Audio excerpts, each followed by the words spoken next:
설교 본문이 짧듯이 설교도 좀 짧습니다.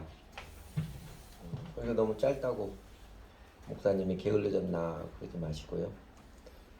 설교 너무 짧다고 너무 지나치게 좋아하지 마시고요.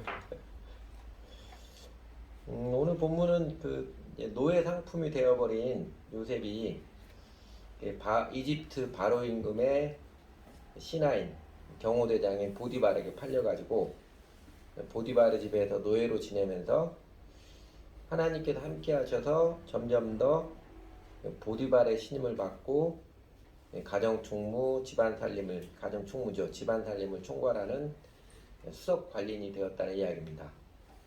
주보에 점점 더 바로의 신임을 받고는 못합니다. 보디발의 신임을 받고죠. 이거 교인들뿐만 아니라 일반 사람들에게도 널리 알려진 이야기고, 그리고 1절에서 6절까지 그닥 설명이 자세하지도 않습니다. 그죠? 보디발의 집에서 종으로 살면서 그가 어떻게 지냈는지, 심정이 어땠는지, 무슨 일을 했는지, 사람들과는 어떻게 관계하며 지냈는지 구체적인 모습에 대해서는 아무런 설명이 없습니다. 그래도 이 짧은 묘사 가운데 우리의 주목을 끄는, 또 우리가 마땅히 주목해야 하는 대목이 2절하고 3절이지요. 주님께서 요셉과 함께 계셔서 앞길이 잘 열리도록 그를 돌보셨다. 요셉은 그 주인 이집트 사람의 집에 살게 되었다. 그 주인은 주님께서 요셉과 함께 계시면 요셉이 하는 일마다 잘 되도록 주님께서 돌보신다는 걸 알았다.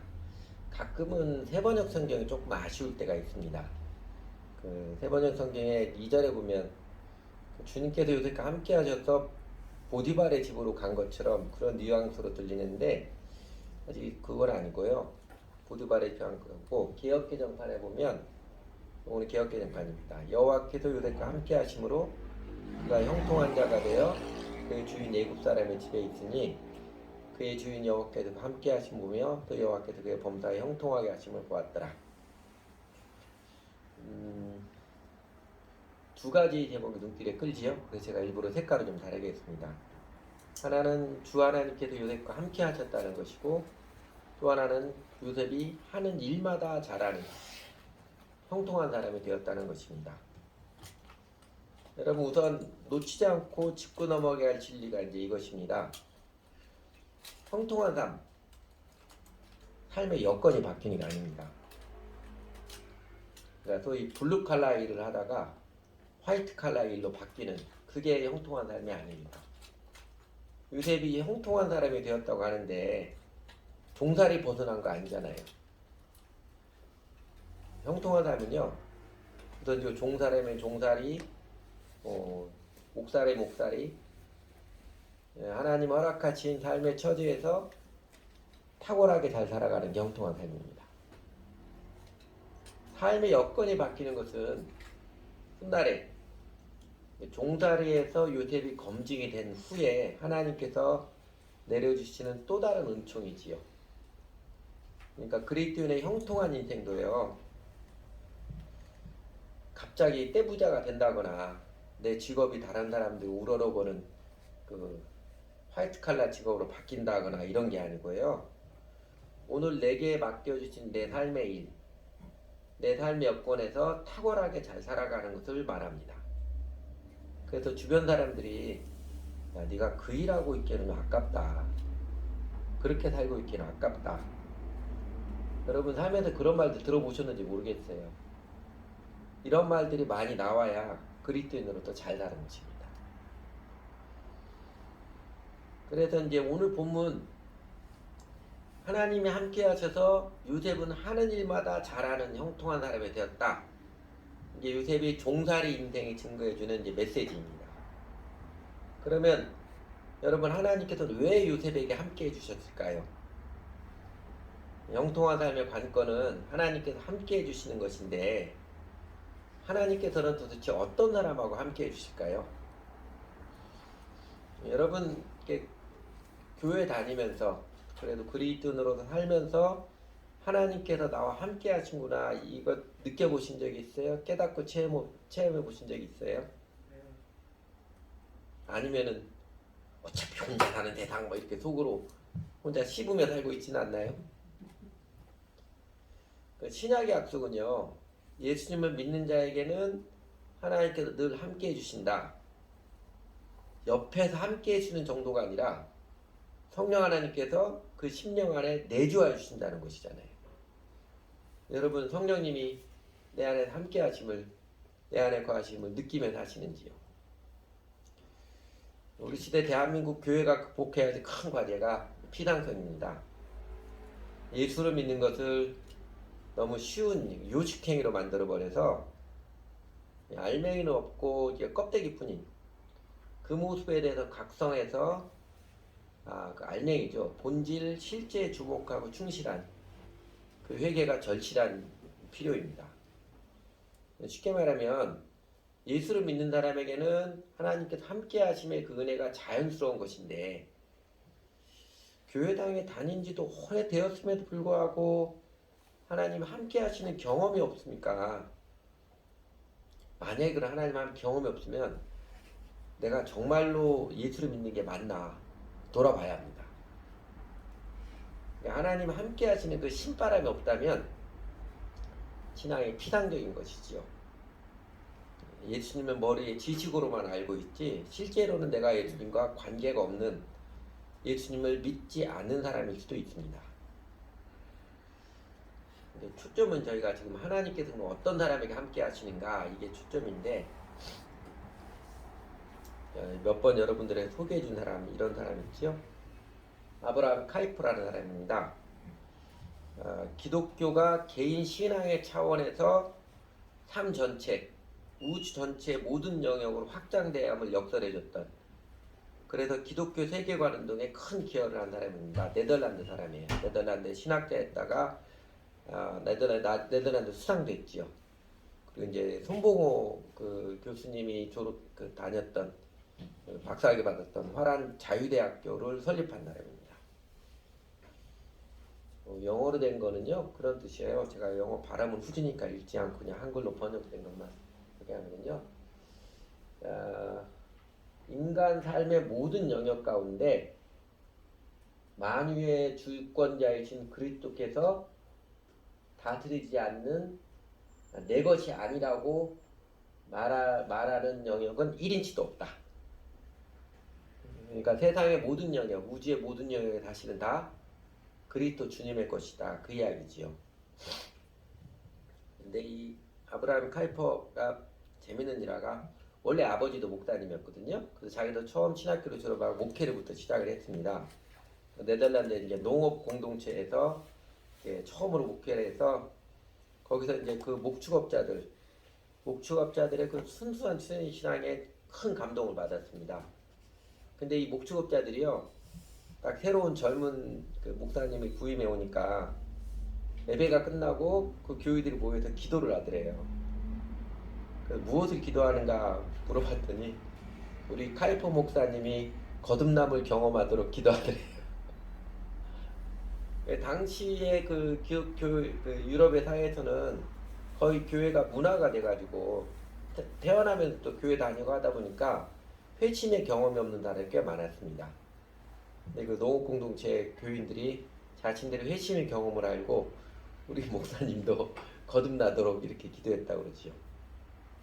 그 경험이 카이프 목사님이 소위 이제 개혁신앙이죠. 개혁신앙의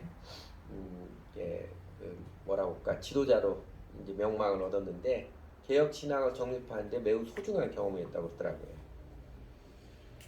우리나라에도 특히 이제 장로교, 이분이 이제 보통 3대 칼빈주 사상가라고 일컫는 사람 중에 한 사람이라 장로교에서는 굉장히 많이 기립니다. 1920년에 돌아가셨으니까 2020년에 장로교에 대해서는 카이퍼 그 서거 100주년 뭐 기념 예배도 드리고 막 그러기도 했어요. 근데 제가 이제 이분 왜 이야기냐면, 이 아브라함 카이프가 정말 아름다운 신앙에서 살았던, 그리고 그 후대에까지 좋은 영향을 미쳤던 아브라함 카이퍼가 평생 좌우명으로 삼은 성경 말씀이 하나 있습니다. 성경 말씀이 요거예요. 요 책을 소개한다 그랬는데 잊어버렸네요. 이 아브라함 카이퍼 1898년에 미국의 프린스턴 대학에 가지고 그때 프린스턴 대학교 부흥회를 인도한 적이 있었어요. 일주일 내. 그때 5번 강연을 했었는데 그 5번 강연한 것을 책을 낸 게 이제 칼빈주의 강연입니다. 칼빈주의에서 뭐 예정론이나 교리 이런 게 아니고요. 기독교 세계관에 대한 강연이에요. 그리스도는 세상을 어떻게 바라야 되는가, 세상 가운데 그리스도는 무슨 사명을 가지고 살아야 되나, 이런 것입니다. 이 책 제가 언제나 한 70년 대도 우리 교회도 이제 역사가 꽤 됐으니까 추천도 서로 했었는데요. 이거 안 읽어보신 분들은 한번 꼭 읽어보십시오. 제가 읽었던 책 중에 기억이 굉장히 오래 남는 책 중에 하나입니다. 영향을 많이 줬던. 그리고 최근에는 작년에 우리나라 출판사에서 이거를 지금까지 다 영어로 된 것을 번역을 했는데 네덜란드어로 된 걸 직접 번역한 책을 새로 냈습니다. 무슨 차이가 있는지 잘 모르겠지만 뭐 이렇게 옛날 책들은 칼빈주가 아까 빨간 책 이런 책들은 그 인터넷 중고 서적에 보면 한 3,000원에서 살 수 있어요. 그러니까 이렇게 비싸지 않으니까 한번 꼭 읽어보시면, 특히 우리 청년들을 한번 꼭 읽어보시기 원하고 싶습니다. 내가 하는 일이 무슨 의미가 있을까? 하나님 믿는 것과 이런 데 굉장히 많이 도움을 주는 책입니다. 오늘 소개를 까먹었어요. 다시 돌아와서 이 아브라함 카이프가 평생 좌우명으로 삼은 성경 말씀이 어떤 말씀이냐면요. 시편 25편 14절입니다. 여호와의 친밀하심이 그를 경외하는 자들에게 있으며 그의 언약을 그들에게 보이시리로다. 여러분, 야훼 하나님의 친밀하심, 친밀하게 함께하심이 누구에게 있다고 그래요? 하나님을 경외하는 자들, 하나님을 경외하는 자들에게 하나님께서는 친밀하게 함께해 주십니다. 그러니까 하나님이 함께해 주시는 그 고귀한 은총을요, 하나님께서 무작위로 아무에게나 헤프게 남발하지 않으십니다. 이 땅에 살면서 하나님을 경외하는 자들, 곧 예수 그리스도를 진실되게 믿는 자들에게 그 고귀한 은총을 내려주십니다. 그러니까 성경에 아무런 기록이 되어 있지 않았어도 요셉의 종살이 기간, 요셉은 하나님을 경외하는 자로 살았더니 확실하다고 그렇게 단정할 수 있을 것 같습니다. 그렇다면 여러분, 하나님 경외한다는 것은 무엇일 것 같아요? 신학자들이 기독교 최대 이단은 영적 우월주의자들이다 이렇게 말하거든요. 제 개인적으로는요, 기독교 최대의 폐해가 종교의 도피라고 말하고 싶습니다. 기독교 종교의 도피라고 말하고 싶어요. 하나님을 경외하는 인생을 살아가는 것을 자신의 일상적인 삶의 모습, 살아가는 태도에는 관심이 없고 그냥 교회 일만, 기독교 관련 일만 딥다 열심히 하면 그게 신앙 좋은 것처럼 생각하는 태도 말입니다. 한 20년 전에 제가 이제 무슨 일 때문에 만났다가, 저보다 한 20살 정도 많으신 분인데, 처음에 제가 만나서 제가 목사라고 하니까 자기 아내도 교회 집사라고 교회 굉장히 열심히 일하고, 처음이라도 매우 반가운 척 하더라고. 아, 그러세요? 그래서 몇 번 만나서, 그래서 이제 예수님 좀 믿으라고 사모님 따라서 교회 좀 다니시지 않겠어요? 그랬더니 정색을 하시더라고요. 교회 절대 안 간다고 그러더라고요. 내 아내 다니는 교회는 절대 안 간다. 왜 그래가 물어봤어요. 그랬더니 이 아내가 새벽 기도를 가면요, 안 온대요. 10시, 11시 때도 안 온대요. 그러니까 새벽 기도 끝나고 그 아침에 한 사람들, 거기 교회 온 사람들 같이 밥 먹고 교제하고 이러더라고요. 자기는 아침에 라면 끓여 먹는 게 자기 일이래요. 그분이 그러다니까, 물론 마음이 나니까 자기가 열심히 일해가지고 돈 벌어가지고 아내에게 생활비 다 갖다주고 잘 먹고 잘 살게 해주는데 새벽 기도를 도대체 몇 시간 하는지 모르면서 뭐 얼굴이 붉어지더라고요. 여러분, 대한민국 교회가 세상의 빛과 소금이 되지 못하고 오히려 일반인들의 눈살을 찌푸리게 하고 지탄을 받는 큰 이유 중에 하나가 그 신화의 열심을, 하나님에 대한 열심을 자기 삶을 살아가는 마음과 태도의 아름다움, 정직함에 두지 않고 종교일, 교회 일만 뒷다 열심히 하기 때문 아닌가요? 하나님을 경외함은요, 기독교라는 종교의 치우침을 말하는 것이 아닙니다. 요셉의 삶의 묘사죠. 요셉이 하나님을 경외하며 살아서 하나님께서 함께해 주신 은혜를 입어서 그가 형통한 인생을 살았다. 이게 오늘 본문이 증거하는 메시지인데, 여러분 요셉이 종살이하면서 그 보디발의 집에서 노예로 팔려 종살이하면서 어떻게 살았겠습니까? 성경에 자세히 기록되어 있지 않지만 우리 보는 얼마든지 그 모습 그려볼 수 있지요. 아마 성경에도 이것까지 다 기록해야 되나 기록 안 해도 너희가 다 생각할 수 있지 않느냐 그래서 기록 안 하지 않았을까 싶어요. 집안의 종살이가 무슨 일을 했겠어요. 처음엔 종들 중에서도 제일 말단으로 들어왔으니까 온갖 허드렛 일부터 시작을 했겠지요. 청소하는 거, 빨래하는 거, 화장실 청소하는 거, 옷 정리하는 거, 집 나르는 거, 마당 쓰는 거, 물건 정도해 놓는 거, 이거 가져와라 하면 얘하고 또 잔심으로 하는 거, 이런 일들이 했겠지요. 우리 그 교회가 그 후원하는 임태준 선교사님 이분이 그 한국 해외 선교 훈련은 GMTC 총무로 섬길 때가 있었습니다. 총무로 한 7년 8년 섬교로 기억을 하는데, 그때는 이제 기도 편지 쓰는데 자기는 하루라도 빨리 선교지에 가서 복음을 전하고 말씀을 가르치고 이렇게 멋들어지게 사역을 하고 싶은데, 전도를 하고 제자를 하면 그러고 싶은데, 임태준 교수는 연세대 정치학과 석사거든요. 대학원 졸업했습니다. 이 사람이 그 GMTC 총무로 지내면서 그 GMTC가 이제 선교사 훈련이니까 본부가 있고 그 주변에 집이 몇 채 있어요. 그 선교사 훈련받은 선교사 가정들이 들어옵니다. 어느 집 변기 막혔다면 찾아가서 빗뚫어뻥으로 뚫어주고, 문고리가 이상하다면 고쳐주고, 보일러 가동 안 된다고 가서 보일러 손봐줘야 되고, 그리고 아침 전에 강의실 청소하고 정리해놓고, 또 이런저런 서류 정리해서 보내고 정리하고, 맨날 노가다만 하고 있어야 된다고. 그렇다고 그런 일들을 누가 알아준 것도 아니고 해도 티도 안 나요. 근데 안 하면 티 나지요. 그러면서 자신이 그 총무회의를 배에 스크류 같다고 하더라고요. 여러분 커다란 배가 항해하기 위해서는 바닷물 속 보이지 않는 곳에서 이 조그마한 스크류, 제일 부지런히 제일 많이 움직이는 게 바로 스크류잖아요. 총무회의는 바로 그런 것입니다. 요셉은 그 일에 충실했고 그 모습이 바로 하나님을 경외하는 삶의 모습입니다. 오늘 본문의 메시지, 하나님 함께 하시는 형통한 인생을 사는 비결이 하나님을 경외하며 사는 것인데, 하나님을 경외하는 삶은 종교적 도피가 아니라 잡다한 여러 가지 일들, 해도 티 안 나는 일들, 이런 일들부터 충실한 태도로 익히는 것입니다. 주변 사람들이 나와 함께 더불어 사는 사람들이 편리함을 느낄 수 있는, 편안함을 느낄 수 있는.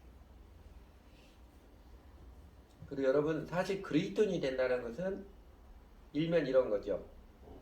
사랑으로 다른 사람을 섬기는 종살이를 기꺼이 받아들이는 것입니다. 우리 지난주에 요한복음 13장 큐티하면서 보았던 것처럼 예수님께서 제자들의 발을 씻겨주시고 나서 너희도 내가 너희를 사랑한 같이 서로 사랑하라 가르쳐 주셨듯이 말입니다. 사도 바울도 그러지요. 우리가 우리를 전파하는 것이 아니요 오직 그리스도의 주 되신 것과 또 예수를 위하여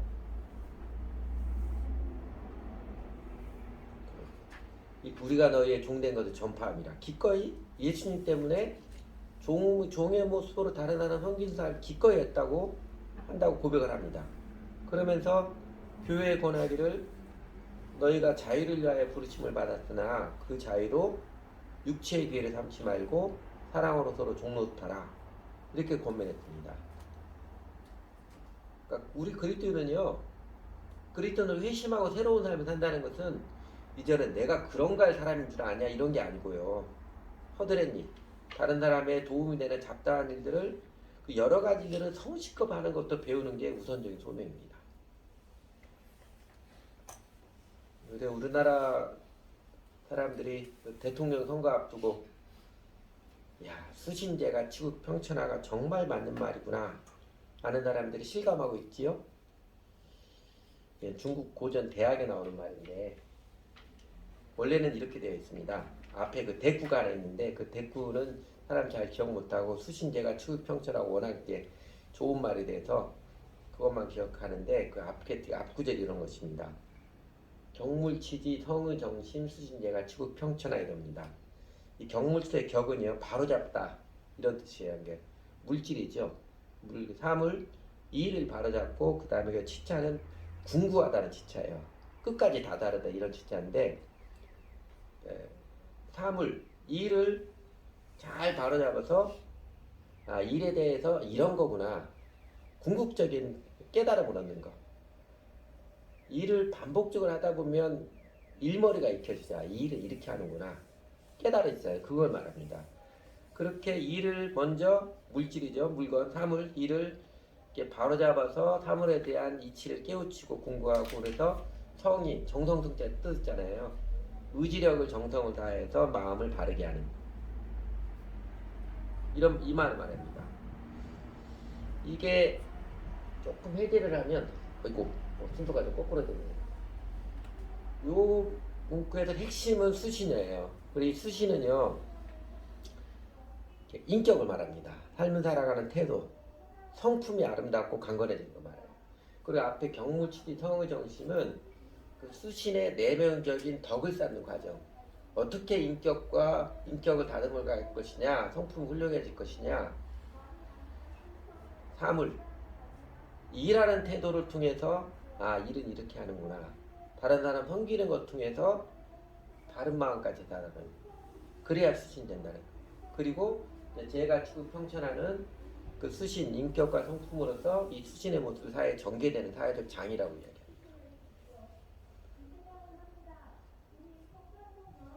그러니까 종처럼 살아가는 태도죠.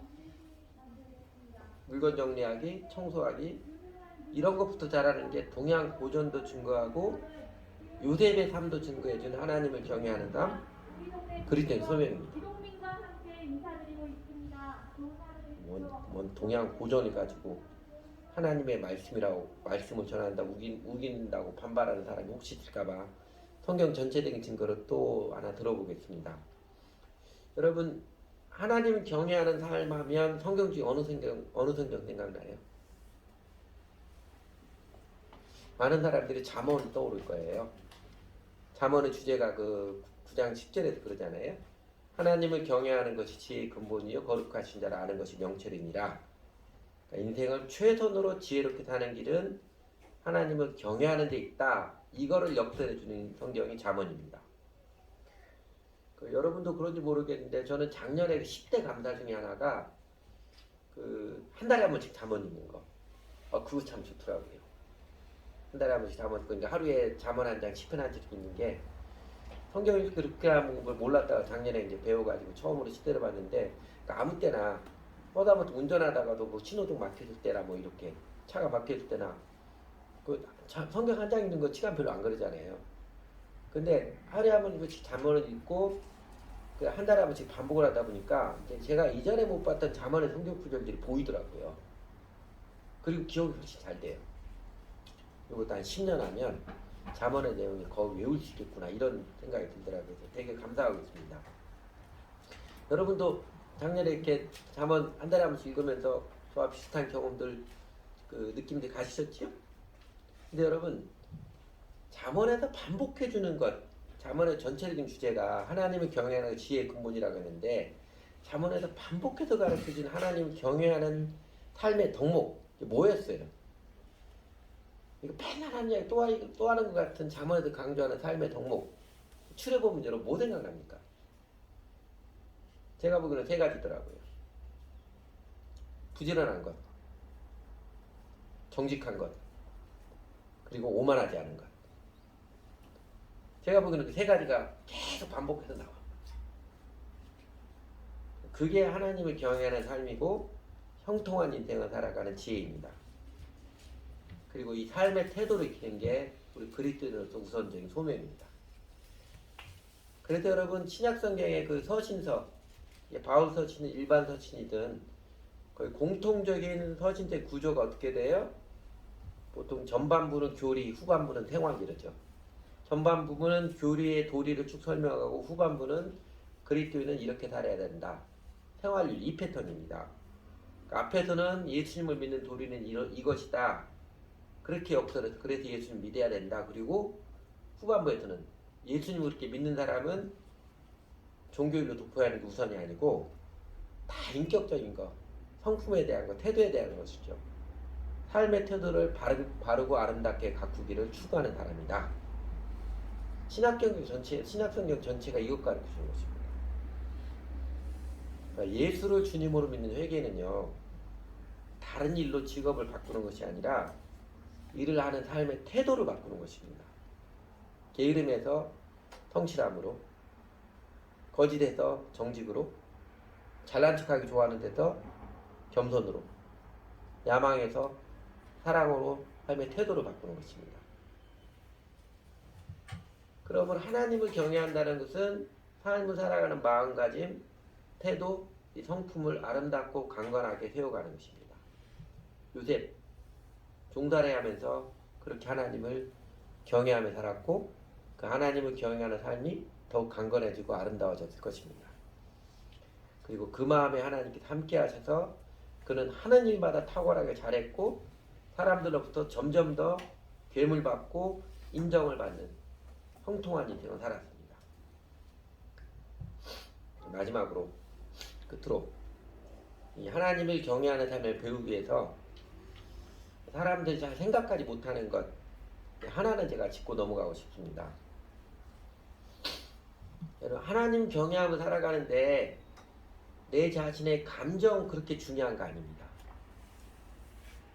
여러분 요셉 형들의 폭력에 죽을 뻔했다가 노예로 팔려서 종살이를 하려고 하니 그 심정이 어떻겠어요? 얼마나 억울하고 온통하고 황당했겠습니까? 그런데 성경은요 요셉의 그 심정에 대해서 이런 망구도 없어요. 그게 그렇게 중요한 것이 아니라는 것일 겁니다. 감정은 총천연색이고 언제 어떻게 변할지 모르는 카멜레온이잖아요. 살면서 감정을 무시하거나 감정을 평생도록 억누르며 살 수는 없지만 그러나 감정 하나님께 맡기고 살 수는 있습니다. 자신의 감정을 의존하거나 자신의 감정에 초점을 두고 사는 인생은요 유익할 게 별로 없습니다. 여러분 요셉이 자신이 받은 상처, 한 원통하고 억울한 심정에 그 연연하고 있었다면 시키는 일 제대로 했겠습니까? 그 보디발의 집에 살면서 자기 분노에 치우쳐서 도끼눈으로 하고 살아가고 있거나 자기 연민에 빠져서 아주 무기력한 모습으로 있다면 어떻게 살았겠어요? 오히려 선배 종들에게 쥐어 터지고 더 열악한 집으로 헐값에 팔려버렸거나 아니면 허무하게 죽음을 당했을지도 모릅니다.